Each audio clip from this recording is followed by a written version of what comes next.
Абай облысының мәслихат хатшысы Қуаныш Сүлейменов сайлауды өткізуге заңдық негіз бар екенін атап өтті. Қазақстан Республикасының заңдарына сәйкес парламент сенатына депутат сайлауы өтіп жатыр. Сайлауда дауыс беру үшін облыстағы барлық деңгейдегі депутаттардың 108-і қатысып отыр, деді мәслихат хатшысы. Сайлау комиссиясы сайлау бюллетендерін таратып, дауыс беруді ашық деп жариялады. Барлық аудан мәслихаттарының депутаттары өз дауыстарын беру үшін тіркеліп, дауыс беру басталды.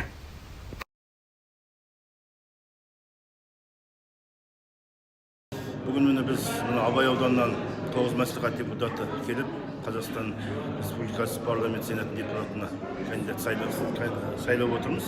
Енді бүгінгі сайлау әділ және ашық өтіп жатыр. Бұл енді қазіргі таңдағы президентіміз айтқандай, жаңа Қазақстан құру жолындағы бұл әділетті шешім деп ойлаймын. Осы алда сайланатын сенат депутаттары осы еліміз үшін, халқымыз үшін, жаңа Қазақстан үшін жұмыс жасай береді деп ойлаймын. Сайланған үміткер сайлаушылардың 50% дауысын алса өтті деп есептеледі. Дауыс берудің алдын ала қорытындысы бойынша Апенов Кемаладин 10 дауыс, Маслова Анжела 7 дауыс, Тастекеев Қайрат 89 дауыс жинаса, барлығына қарсы 2 дауыс берілді.